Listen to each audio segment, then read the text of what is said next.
Hello guys, இன்னைக்கு நம்ம என்ன பார்க்க போறோம்னு பாத்தீங்கன்னா 2024ல நம்ம விஜய் சேதுபதி நடிச்சு நிதிலன் சுவாமிநாதன் டைரக்ஷன் பண்ண மகாராஜா மூவில இருக்க ஹிடன் டீடைல்ஸ் பத்தி தான் பார்க்க போறோம். சோ இந்த மூவி வந்து ஒரு பயங்கரமான சஸ்பென்ஸ் த்ரில்லர் மூவியா இருக்கும். சோ இந்த மூவில நீங்க இது வரைக்கும் பார்க்காத தெரிஞ்சுக்காத பல ஹிடன் டீடைல்ஸ் வந்து நான் டீடைலா சொல்ல போறேன். சோ இந்த வீடியோ வந்து ஸ்டார்டிங்ல இருந்து எண்டிங் வரைக்கும் பயங்கர இன்ட்ரெஸ்டிங்கா விறுவிறுப்பா இருக்கும். ஸ்டார்டிங்ல இருந்து எண்டிங் வரைக்கும் பாருங்க. சரி, நம்ம வீடியோக்குள்ள போலாம். சோ இந்த மகாராஜா மூவியோட டைட்டில் கார்டுல பாத்துக்கிட்டீங்கன்னா ஆர் கிட்ட வந்து ஒரு பார்பர் ஷாப்ல யூஸ் பண்ற கத்தியை வந்து காமிச்சிருப்பாங்க. சோ இந்த மூவிலுமே வந்து நம்ம மகாராஜாவா இருக்க விஜய் சேதுபதி வந்து ஒரு பார்பரா தான் இருப்பாரு. சோ அதை குறிக்கிற விதமா தான் அந்த கத்தியை வந்து காமிச்சிருப்பாங்க. அது போக அந்த மகாராஜான்ற டைட்டில் வந்து ரெட் கலர் டோன்ல தான் அமைஞ்சிருக்கும். சோ இந்த படத்துலயுமே வந்து ரத்தம்ன்ற ஒரு விஷயத்தை வந்து அதிகப்படியா குளோரிஃபை பண்ணி காட்டுவாங்க. சோ அதை குறிக்கிற விதமா தான் இந்த மூவியோட டைட்டிலும் அந்த கத்தி டிசைனும் வந்து அமைஞ்சிருக்கும். சோ இந்த மகாராஜா மூவியோட ஸ்டார்டிங் சீன்ல பாத்துக்கிட்டீங்கன்னா தேனப்பன் வந்து புத்த புது பூவேன்ற மூவில இருந்து செவ்வந்தி பூவுக்கும் தென்பாண்டி காட்டுக்கும் சொல்லி ஒரு பாட்டு வந்து பாடுவாரு. சோ இதே மாதிரி ஒரு சீனை தான் மகாராஜா மூவியோட டைரக்டரான நிதிலனோட ஃபர்ஸ்ட் மூவியான குரங்கு பொம்மை மூவிலையுமே அமைச்சிருந்திருப்பாங்க. சோ அந்த குரங்கு பொம்மை மூவியோட ஸ்டார்டிங் சீன்லயுமே வந்து தேனப்பன் வந்து மூன்றாம் பிறை படத்துல இருந்து கண்ணே கலைமானேன்ற பாட்டை வந்து பாடிதான் அந்த மூவியோட தொடக்கமே வந்து ஆரம்பிக்கும். சோ அதே மாதிரி தான் இந்த மூவிலையும் வந்து ஸ்டார்ட் பண்ணியிருந்திருப்பாங்க. சோ இந்த மகாராஜா மூவில பாத்துக்கிட்டீங்கன்னா தேனப்பன் வந்து ஒரு பயங்கரமான ராம்கியோட ஃபேனா இருக்க மாதிரி காமிச்சிருந்திருப்பாங்க. சோ அதை எந்தெந்த இடத்துல எல்லாம் குறிக்கிற மாதிரி இருக்குன்னு பாத்துக்கிட்டீங்கன்னா தேனப்பனோட இன்ட்ரோ ஷாட்லயும் வந்து ராம்கி நடிச்ச படமான புத்தம் புது பூவில இருந்து செவ்வந்தி பூவுக்கும் தென்பாண்டி காட்டுக்கும் சொல்லி ராம்கியோட பாட்டை தான் பாடுவாரு. அது போக நம்ம தேனப்பன் வச்சிருக்க சலூன் கடையோட நேமுமே வந்து ராம்கி சலூன் சொல்லி தான் போட்டிருக்கோம். ஸோ ராம்கி வந்து ஹேர் ஸ்டைலுக்கு வந்து பயங்கரமா பேர் போன ஒரு நபரா இருப்பாரு. ஸோ அவரோட பேரை வச்சு சலூன் கடைக்கு வச்சிருக்காங்கன்னா அது ஒரு பெர்ஃபெக்டான காம்பினேஷனா தான் இருக்கும். ஸோ இந்த மகாராஜா மூவில பாத்துக்கிட்டீங்கன்னா விஜய் சேதுபதியோட ஓனரா இருக்க தேனப்பன் வந்து அவரோட சலூன் கடைக்கு வந்து ராம்கி சலூன் சொல்லி பேர் வச்சிருந்திருப்பாரு. ஸோ அந்த சலூன் கடையில இருந்து வெளியில வந்த விஜய் சேதுபதி வந்து அவரோட மகளா இருக்க ஜோதியோட பேர்ல வந்து சலூன் கடையை வந்து ஆரம்பிச்சிருந்திருப்பாரு. அதே மாதிரி இந்த மகாராஜா மூவியோட பயங்கரமான வில்லனா இருக்க அனுராகோட எலக்ட்ரிக்கல் ஷாப்போட நேம் பாத்துக்கிட்டீங்கன்னா அவரோட ஒய்ஃபா இருக்க அபிராமியோட பேரா இருக்க கோகிலா எலக்ட்ரிக்கல்ஸ் சொல்லி தான் அந்த பேரும் வச்சிருந்திருப்பாரு. ஸோ இந்த ரெண்டு கடை பேர்ல இருக்க லேடிஸும் வந்து ரொம்ப காயப்பட்டிருப்பாங்க. ஸோ ஜோதி பாத்துக்கிட்டீங்கன்னா மனசாலையும் உடம்பாலையும் அதிகமா வந்து வேதனைப்பட்டிருப்பா, காயப்பட்டிருப்பா. அதே மாதிரி கோகிலா எலக்ட்ரிக்கல் ஷாப் பேர் வச்சிருக்க கோகிலாவும் வந்து தன்னோட ஹஸ்பண்ட் அதிகமா நம்பி ஏமாந்து போயிருந்திருப்பாங்க. சோ இந்த மகாராஜா மூவில பாத்துக்கிட்டீங்கன்னா விஜய் சேதுபதி வந்து ஒரு கடையில இருந்து பொம்மை வாங்குற மாதிரி காமிப்பாங்க. சோ அப்ப பாத்துக்கிட்டீங்கன்னா அவர் எடுக்கக்கூடிய முதல் பொம்மையே வந்து குரங்கு பொம்மையா இருக்கும். சோ இது பாத்துக்கிட்டீங்கன்னா இந்த மகாராஜா மூவியோட டைரக்டரான நிதிலன் சுவாமிநாதனோட ஃபர்ஸ்ட் மூவியான குரங்கு பொம்மையை குறிக்கிற விதமா தான் அந்த பொம்மையை அமைஞ்சிருக்கும். சோ அதுக்கப்புறம் விஜய் சேதுபதி எடுக்கக்கூடிய ரெண்டாவது பொம்மை பாத்துக்கிட்டீங்கன்னா அம்மாவும் பொண்ணும் இருக்க மாதிரி ஒரு பொம்மை இருக்கும். சோ அடுத்த ஷாட்டே விஜய் சேதுபதியோட ஒய்ஃப் மேல வந்து ஒரு லாரி வந்து ஏறி பயங்கரமான ஆக்சிடென்ட் ஆயிடும். சோ அப்ப பாத்துக்கிட்டீங்கன்னா விஜய் சேதுபதி கையில வச்சிருக்க அந்த பொம்மையை வந்து கீழே போட்டுருவாரு. சோ அந்த பொம்மை வந்து உடைஞ்சு போயிடும். சோ நீங்க நல்லா கவனிச்சு பாத்தீங்கன்னா அந்த பொம்மையில வந்து அம்மாவோட முகம் மட்டும்தான் உடையுமே தவிர பொண்ணோட முகம் வந்து உடையாது. சோ நம்ம விஜய் சேதுபதிக்கு புதுசா ஒரு பொண்ணு கிடைக்க போறாங்கன்ற விஷயத்த குறிக்கிற விதமா தான் அது அமைஞ்சிருக்கும்.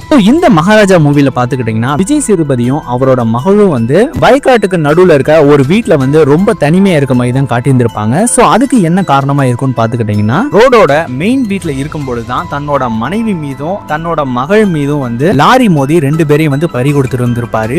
சோ அந்த மாதிரி ஒரு விஷயம் திரும்பவும் நடக்க கூடாதுன்றதுக்காக தான் இப்படி ஒரு தனிமையான வீட்டை வந்து விஜய் சேதுபதி வந்து சூஸ் பண்ணிருப்பாரு. சோ ஒரு சீன்ல கூட பாத்துக்கிட்டீங்கன்னா நட்டிட்ட வந்து என்னோட ஒய்ஃப் இறந்ததுக்கு அப்புறம் தான் இந்த வீட்டுக்கு வந்தோன்ற விஷயத்தையும் சொல்லியிருந்திருப்பாரு.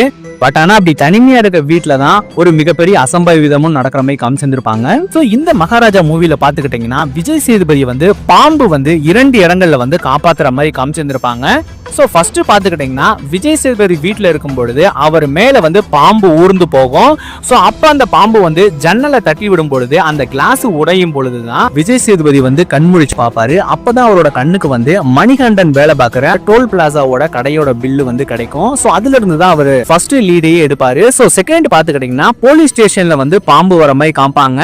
ஸோ விஜய் சேதுபதி வந்து முதல்ல தன்னோட கேஸ் கொடுக்கும் பொழுது யாருமே அந்த கேஸை வந்து எடுக்க மாட்டாங்க. பட் ஆனால் விஜய் சேதுபதி வந்து அந்த பாம்பை கையில பிடிச்சு வெளியில கொண்டு வரும்பொழுது தான் அங்க இருக்க எல்லா ஆபீசர்ஸும் வந்து நம்மளுக்கு ஹெல்ப் பண்றான்னு சொல்லி இன்ஸ்பெக்டர் வந்ததும் உன்னோட கேஸை வந்து எடுக்க சொல்றதா சொல்லி விஜய் சேதுபதியோட கேஸை வந்து எடுக்கிற மாதிரி காமிச்சிருந்திருப்பாங்க. ஸோ இந்த மகாராஜா மூவில பாத்துக்கிட்டீங்கன்னா பாம்பு வந்து 2 இடங்களுக்கு வர்ற மாதிரி காமிச்சிருந்திருப்பாங்க. ஸோ அதுக்கான பெர்ஃபெக்டான ரீசனும் இருக்க மாதிரி தான் காமிச்சிருந்திருப்பாங்க. ஸோ அது என்னன்னு பாத்துக்கிட்டீங்கன்னா ஃபர்ஸ்ட் வந்து விஜய் சேதுபதியோட வீட்டுக்கு வந்து அந்த பாம்பு வரும். ஸோ விஜய் சேதுபதியோட வீட்டை சுத்தி பாத்துக்கிட்டீங்கன்னா வயக்காடு இருக்க மாதிரி தான் காமிச்சிருப்பாங்க. ஸோ வயக்காடு இருந்தா கண்டிப்பா அங்க பாம்பு இருக்கும். ஸோ அதுக்கான ஒரு பர்ஃபெக்டான காரணமும் இருக்கும். ஸோ செகண்ட் பாத்துக்கிட்டீங்கன்னா போலீஸ் ஸ்டேஷனுக்கு வந்து அந்த பாம்பு வர்ற மாதிரி காமிச்சிருப்பாங்க. ஸோ ஒரு ஷாட்ல பாத்துக்கிட்டீங்கன்னா எல்லாரும் பயந்தடிச்சு ஓடும் பொழுது ஒரு இடத்துல வந்து அதிகப்படியான எலிகள் இருக்க மாதிரி காமிச்சிருப்பாங்க. ஸோ அந்த போலீஸ் ஸ்டேஷன்ல இருக்க அந்த எலிகளை பிடிக்கிறதுக்காக தான் அந்த பாம்பு வந்திருக்குன்றத குறிக்கிற விதமாக தான் அந்த ஷாட்டும் அமைஞ்சிருக்கும். ஸோ இந்த மகாராஜா மூவில பாத்துக்கிட்டீங்கன்னா விஜய் சேதுபதி வந்து ஜெயில உட்காந்துருக்க மாதிரி ஒரு ஷாட் காட்டுவாங்க. ஸோ அப்போ பாத்துக்கிட்டீங்கன்னா அவருக்கு பின்னாடி வந்து ஒரு திருக்குறள் எழுதியிருக்க மாதிரி காமிச்சிருப்பாங்க. ஸோ அதுல என்ன போட்டிருக்குன்னு பாத்துக்கிட்டீங்கன்னா ஒழுக்கத்தின் ஓல்கார் உறவார் இழுக்கத்தின் ஏதம் படுபா கரிந்து அப்படின்னு சொல்லிட்டு இருக்கும். ஸோ அதுக்கான மீனிங் என்னன்னு பாத்துக்கிட்டீங்கன்னா அதிக மன உறுதி இருக்க பெரியவங்க வந்து ஒருபோதும் ஒழுக்கத்தை விட்டு தவற மாட்டாங்கன்றத குறிக்கிற விதமா தான் அந்த திருக்குறள் அமைஞ்சிருக்கும். ஸோ அது பாத்துக்கிட்டீங்கன்னா இந்த மூவில இருக்க மகாராஜாவான விஜய் சேதுபதியோட பெர்ஃபெக்டா அந்த திருக்குறள் வந்து பொருந்தும். ஸோ விஜய் சேதுபதி வந்து ஆரம்பத்துல இருந்து கடைசி வரைக்கும் ரொம்ப ஒழுக்கமா இருக்க ஒரு நபரா தான் இருப்பாரு. ஸோ அவரு பாத்துக்கிட்டீங்கன்னா தன்னோட மகளையும் வந்து அதே ஒழுக்கத்தோட தான் வளர்ப்பாரு. ஸோ ஒரு சீன்ல பாத்துக்கிட்டீங்கன்னா அந்த ஸ்கூல்ல வந்து விஜய் சேதுபதியோட மகளா இருக்க ஜோதி மேல ஒரு குற்றம் சுமத்துவாங்க. ஸோ விஜய் சேதுபதி வந்து என்னோட மகன் வந்து அப்படி பண்ணிருக்க மாட்டான்னு சொல்லி கடைசி வரைக்கும் ஸ்ட்ராங்கா இருப்பாரு. அதே மாதிரி தான் ஜோதியுமே வந்து ஒரு ஷாட்ல வந்து தன்னோட ஷூவை வந்து அவளோட ஃப்ரெண்டு வந்து எடுத்துட்டு போயிடுவாங்க. ஸோ அந்த விஷயம் தெரிஞ்சதும் ஜோதி வந்து உனக்கு ஒரு பொருள் வேணும்னா அவங்கள்ட்ட கேட்டுட்டு எடுத்துட்டு போ அப்படின்னு சொல்லிட்டு ரொம்ப நீட்டா சொல்ற மாதிரி காமிச்சிருப்பாங்க. இந்த மகாராஜா மூவி பாத்துக்கிட்டீங்கன்னா நான் லீனியர் ஸ்டோரியா இருக்கும். அதுல பாத்துக்கிட்டீங்கன்னா பாஸ்ட் போர்ஷன் அதுக்கப்புறம் பிரசன்ட் போர்ஷன் எல்லாமே வந்து மாறி மாறி வந்து காட்டுவாங்க. ஸோ அது வந்து எந்த வருஷத்துல நடக்குதுன்றத நம்ம ஈஸியா கண்டுபிடிக்கலாம். ஸோ அது எங்கெங்கன்னு பாத்துக்கிட்டீங்கன்னா பிரசன்ட் டைம் லைன் நடந்துட்டு இருக்கும் பொழுது முனிஷ்காந்தோட பேக் சைட் பாத்துக்கிட்டீங்கன்னா ஒரு காலண்டர் காட்டுவாங்க. அதுல பாத்துக்கிட்டீங்கன்னா பிப்ரவரி 2023 சொல்லி காமிச்சிருப்பாங்க. அதே மாதிரி ஃபாஸ்ட் போர்ஷன் எப்ப நடக்குதுன்னு பாத்துக்கிட்டீங்கன்னா அது வந்து 2009 வந்து நடக்கிற மாதிரி காமிச்சிருப்பாங்க. சோ ஒரு சீன்ல வந்து அனுராக் வந்து விஜய் சேதுபதியோட சலூனுக்கு போகும் பொழுது நம்ம பண்ண கிரைம்ஸ் ஏதாச்சும் நியூஸ் பேப்பர்ல வந்திருக்கான்னு சொல்லி நியூஸ் பேப்பரை வந்து செக் பண்ணி பாப்பாரு. அப்ப பாத்துக்கிட்டீங்கன்னா அந்த நியூஸ் பேப்பரோட எண்ட்ல வந்து செப்டம்பர் 18, 2009 சொல்லி போட்டிருப்பாங்க.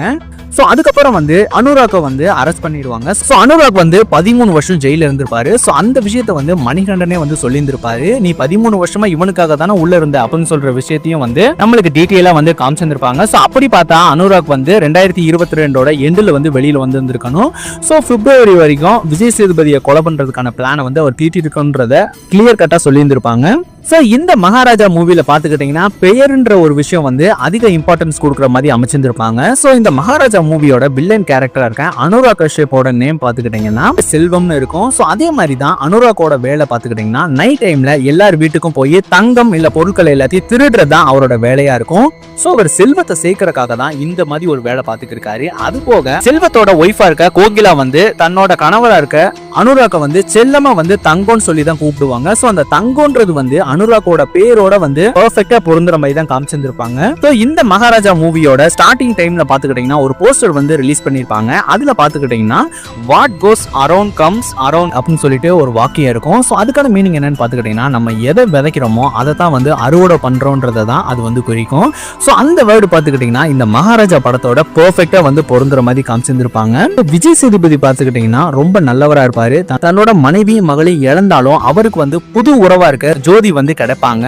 அதே சமயம் பாத்துக்கிட்டீங்கன்னா கெட்டது பண்ற செல்வம் வந்து தன்னோட மகளையே காயப்படுத்தி இவருக்கு ஒரு மக இருந்துமே அவர் அனாதையா இறந்து போற மாதிரி தான் காமிச்சிருப்பாங்க. சோ இந்த மகாராஜா மூவில பாத்துக்கிட்டீங்கன்னா விஜய் சேதுபதி வந்து உண்மையான கல்பிரிட்டா இருக்க சிங்கம் புலியை வந்து தேடி தான் அந்த போலீஸ் ஸ்டேஷனுக்கு வந்து போவாரு.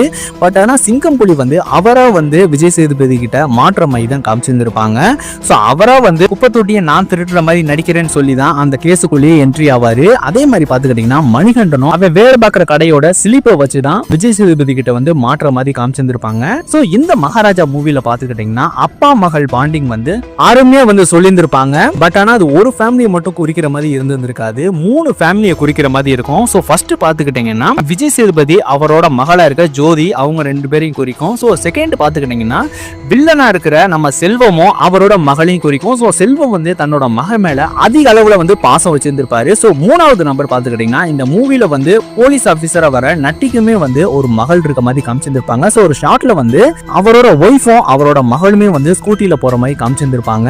அது போக நட்டி வந்து ஒரு ஷாட்ல வந்து முனிஷ் கிட்ட வந்து நம்மளோட பொண்ணுக்கு இப்படி ஆச்சுன்னா நம்ம சும்மா விடுவோமா அப்படின்னு சொல்லிட்டு சொல்ற மாதிரி கூட காமிச்சிருந்திருப்பாங்க. சோ இதோட வந்து இந்த வீடியோ வந்து நம்ம ஸ்டாப் பண்ணிக்கலாம். சோ பேலன்ஸை வந்து பார்ட் 2 வீடியோல நம்ம எண்டிங்கோட பார்க்கலாம். சோ இந்த வீடியோ வந்து உங்களுக்கு பிடிச்சிருக்கு நம்புறேன். இந்த வீடியோ உங்களுக்கு பிடிச்சிருந்துச்சுன்னா லைக் பண்ணுங்க, ஷேர் பண்ணுங்க, கமெண்ட் பண்ணுங்க, சப்ஸ்கிரைப் பண்ணுங்க. Bye, thank you.